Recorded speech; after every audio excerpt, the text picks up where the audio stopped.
ఇంకెన్నాళ్ళు రెంటింట్లో ఉంటాం? సొంత ఇంటి కలను నెరవేర్చుకుందాం. Suman TV biggest property expo October 18, 19 HICC Novotel Hyderabad. ఇప్పుడే ఫ్రీ ఎంట్రీ కోసం కాల్ చేయండి.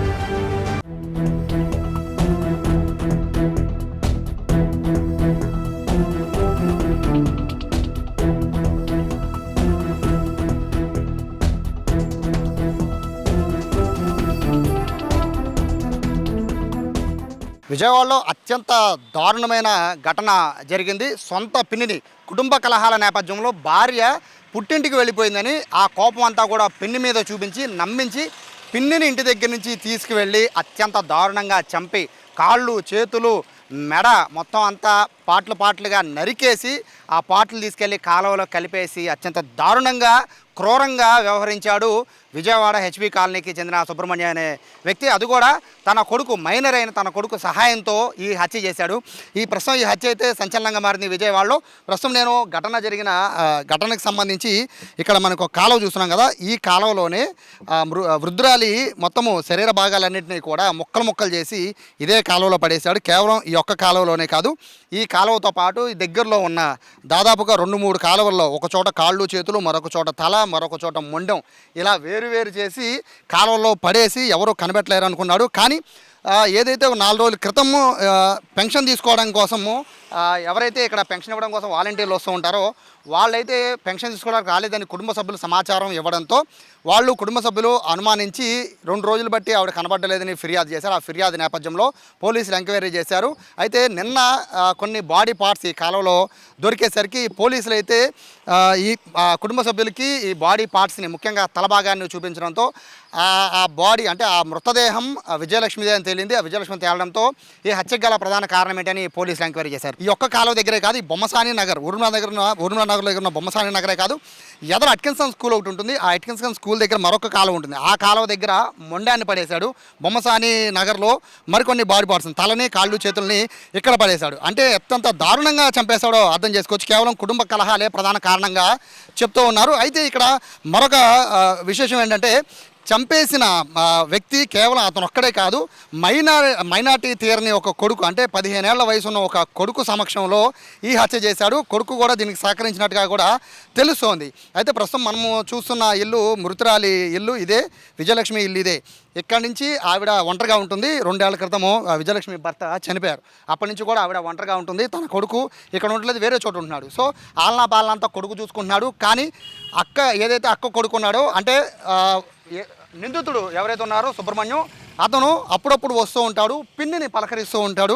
ఇక్కడ వరకు కూడా బాగానే ఉంది. కానీ హత్య చేసేంత అత్యంత క్రూరంగా హత్య చేయడానికి ప్రధాన కారణం ఏంటి అనే దానిపైనే పోలీసులు ఎంక్వైరీ చేస్తున్నారు. కేవలం కుటుంబ కలహాలు ఒకటి మాత్రమేనా, ఇతర కారణాలు ఏమన్నా ఉన్నాయా అనేది అయితే పోలీసులు దర్యాప్తు చేస్తూ ఉన్నారు. అయితే రెగ్యులర్గా ఇంటికి వస్తూ ఉంటూ అంటాడు సుబ్రహ్మణ్యం. కానీ ఆ రోజు అంటే 30వ తారీఖు ఈ మిస్సింగ్ కేసు అయితే పోలీసులు నమోదు చేసుకున్నారు.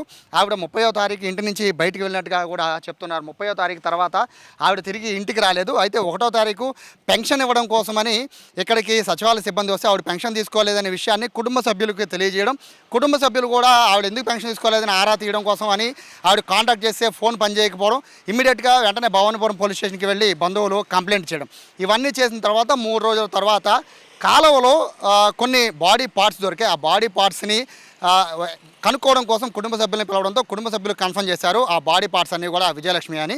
సో ఈ కేసుని చాలా సీరియస్గా తీసుకున్న పోలీసులు కేసు అంటే ఈ హత్య వెనక ప్రధాన కారణం ఏంటి అని తెలుసుకునే ప్రయత్నంలో దగ్గరలో ఉన్న సీసీ ఫుటేజ్ని వాళ్ళు గమనించారు. సీసీ ఫుటేజ్లో ఇక్కడి నుంచి ఫైనల్గా తీసుకువెళ్ళింది ఎవరైతే సొంత అక్క కుమారుడు అంటే ఎవరైతే మృతుడు ఉన్నాడో మృతుడు ఇక్కడి నుంచి పిన్నిని తీసుకెళ్ళాడు. మాయమాటలు చెప్పి అక్కడికి తీసుకువెళ్ళి ఇంటికి తీసుకువెళ్ళి అత్యంత దారుణంగా నరికి చంపేసినట్టుగా కూడా పోలీసుల ఎంక్వైరీలో తెలుస్తుంది. ఈ ఘటన కేవలం కుటుంబ వ్యవహారాలే కారణమా, మరే ఇతర కారణాలు ఉన్నాయనే కోణంలో అయితే ప్రస్తుతం పోలీసులు దర్యాప్తు చేస్తున్నారు. అయితే హత్య చేసిన అనంతరం నేరుగా ఇక్కడి నుంచి సుబ్రహ్మణ్యంతో పాటు అతని కుమారుడు ఇక్కడి నుంచి వేరే ఊరికి వెళ్ళిపోయినట్టుగా తెలుస్తుంది. పోలీసులు ట్రేస్ చేసి వాళ్ళిద్దరిని కూడా అదుపులోకి తీసుకున్నట్టుగా కూడా సమాచారం ఉన్న నేపథ్యంలో కేవలం కుటుంబ కలహాలైనా మరే ఇతర కారణాలు ఏమైనా అనేది దాంట్లో అయితే పోలీసులు ఎంక్వైరీ చేస్తున్నారు. అయితే స్థానికంగా కొంతమంది ఉన్నారు, వాళ్ళని అడిగి ఈ ఇద్దరికి మధ్య ఏమన్నా ఇష్యూస్ ఏమైనా ఉన్నాయా, ఇక్కడి నుంచే తీసుకువెళ్ళాడా లేదా తనంతా తానే బయటికి వెళ్ళింది అక్కడి నుంచి ఏమన్నా సుబ్రహ్మణ్యం భార్యను విజయలక్ష్మి తీసుకెళ్లాడా అనే విషయాలు అయితే స్థానికులు ఉన్నారు, వాళ్ళని అడుగుదాం. సో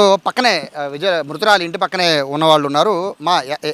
అంటే గొడవ కారణం ఏమన్నా మీకు తెలుసా? తెలియదండి, మనకేం తెలియదండి. పిల్లలు మంచోళ్ళే, ఆవిడ మంచిదే. మరి ఎప్పుడైనా ఎవరైనా తగులాడే మనిషి కాదు. నేను వచ్చానండి, వదిన రా బయటకు అంటారు, టిఫిన్ చేసామని అడుగుతారు. చెప్తే ఎలా ఉంటున్నావు, నేను ఇప్పుడు తినేసాను 2 సార్లు అని చెప్పేది. ఇవన్నీ చెప్పే బాగానే ఉండేది. వెళ్ళేటప్పుడు వదిన అని పిలిచి నిన్ను మాట్లాడించి వెళ్తే నా పని జరగదు అని నేను మాట్లాడి చెల్లిపోయేది పాపం. అంతవరకే తెలుసు మాకు. మళ్ళీ నేను వచ్చేసరికి నేను సాయంకాలం 3ంటికి వచ్చేసి గుంపులు పట్టింది. ఏంటి గుర్తిస్తులు అంటే మేము అంతవరకు ఏమనుకున్నాము, కనిపించలేదంటే పెళ్ళిళ్ళకి వెళ్తారు కదా, ఎక్కడికి వెళ్ళి ఉంటుంది, లేదు కంగారు పడ అవసరం లేదు, ఆమె తేలికే మనిషి ధైర్యం మనిషి అని కూడా నేను అనుకున్నాం. మేము సాయంకాలం 3ంటికి ఇక్కడ జనాలు ముగ్గేది నిన్న సాయంకాలం. అంతకుముందే జరిగింది నాకు తెలియదు, నేను లేను కదా ఇంట్లోనూ. అడిగితే ఏంటంటే విజయలక్ష్మి అంటే వాళ్ళ అక్క కొడుకు చెప్పేశాడు అన్నాడు. అంతే, అంతవరకే తెలుసు నాకు. వాళ్ళ అక్క కొడుకు వస్తూ ఉంటాడు ఎక్కడికి? వచ్చేవాడండి, వచ్చి అవి డిమార్ట్కి వెళ్ళి గోధుమ పిండి అంటే అక్కడ తక్కువ ధరలకు వస్తాయని తేవడం చేయడం చేసేవాడంట. వచ్చినప్పుడు నాకుతో ఇలా అన్నాడే నాతో చెప్పింది. ఇంట్లోంచి వెళ్ళి ఆశ్రమం ఉంటున్నమాట, నీ మొహం పిచ్చి మొహం దాని అలా ఎప్పుడు పడకు, ఎప్పుడైనా మీరు నీ కొడుకు నీ మనవలే పట్టించుకోబాక, ఎవరైనా నువ్వు మాటలు చెప్పాను నేను.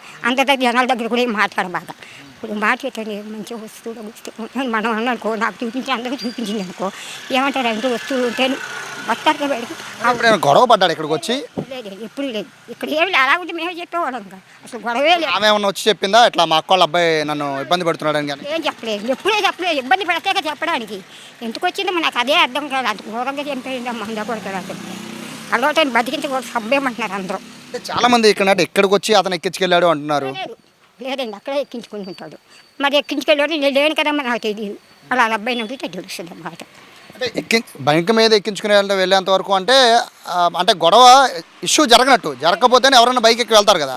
ఇక్కడ ఏం జరగలేదండి, ఇక్కడ ఏం జరగలేదు, ఇక్కడ ఏమి ఉండవు. అలా అబ్బాయే తీసుకెళ్తాడు రోజు, అలా అక్కడ తమిళ దగ్గర ఉంటుంది. అంతవరకు నమ్మించి తీసుకెళ్ళాడు కాబట్టి. ఎందుకు కాదు, ఆ అబ్బాయి అక్కడ మధ్యలో ఎక్కించుకుని ఉంటాడండి. అంటే ఇంటి దగ్గర మటుకు ఎక్కించుకోలేదు. మరి నేను లేను కదా, మరి ఎక్కడ వచ్చి మీకు చెప్పిందా? అంటే వాళ్ళ అక్క ఉన్నారు, ఆవిడ ఉన్నారు ఇంకా? ఆవిడ చనిపోయింది. ఆ అబ్బాయి భార్య కూడా వదిలేసి వెళ్ళిపోయింది ఇంత. ఆ అబ్బాయి భార్య కూడా లేదు ఇంట్లో. ఆ అబ్బాయి మేనమామ గారు ఇంట్లో ఉంటాడు. అక్కడెక్కడ కాళ్ళు అంటే నాకు సరిగ్గా తెలియదు, అక్కడెక్కడ ఉంటారంట. ఆ ఇంట్లో ఉంటాడు ఆ అబ్బాయి. ఉంటే ఈ మధ్య ఇల్లు ఖాళీ చేయమంటున్నారు అంటే అని చెప్పింది. చెప్తే పైకి వస్తారు అన్నది, నాతో చెప్పింది. నువ్వు పైకి వస్తారని చెప్తున్నావు, నువ్వు అలాగే ఏం పెట్టుకోబాక, ఎవరిని రోజులు నమ్మే రోజులు కూడా నువ్వు పైన పెట్టుకోబాక, నేనే ఆశ్రమంలోకి రమ్మన్నాడు అన్నావు, ఏం పెట్టుకోబాక, నేను చెప్పింది కానీ మీ అమ్మ మీ అబ్బాయిలు ఊరుకోరు అన్న లేరు. వీళ్ళ అబ్బాయికిను అంటే వీళ్ళ అక్క వాళ్ళ అబ్బాయి అంటే చంపేసిన అతనికి వాళ్ళిద్దరికి ఏమైనా గొడవలు ఉన్నాయా? ఏం లేవండి, ఎప్పుడు ఏం మాట్లాడలేదు. గొడవ పడ్డట్టు ఇప్పుడు చెప్పలేదు కూడా నాకు అసలు ఏం తెలియదండి. మరి ఎలా చేయమండకూడదు, మరి అంత ధైర్యం ఎలా వచ్చి ఎందుకు ఎక్కించుకెళ్ళి ఏమో ఉంది మనకే తెలియదు. అంతవరకు తెలుసు మనకి వచ్చింది. ఇది స్థానికులు చెప్తున్నారు. అత్యంత ఘోరంగా కిరాతకంగా హత్య చేశాడు సుబ్రహ్మణ్యం. ప్రస్తుతం అయితే సుబ్రహ్మణ్యం కుమారుడు అతను ఇంకా మైనరే కాబట్టి ఇద్దరిని కూడా ప్రస్తుతం పోలీసులు అదుపులోకి తీసుకొని ఈ హత్యకి గల ప్రధాన కారణం కుటుంబ కలహాలైనా ఇతర అంశాలు ఏమైనా ఉన్నాయా అనే కోణంలో అయితే ప్రస్తుతం భువనపురం పోలీసులు ఎంక్వైరీ చేస్తున్నారు. కెమెరా పర్సన్ కృష్ణతో సాయి, సుమన్ టీవీ, విజయవాడ నుంచి.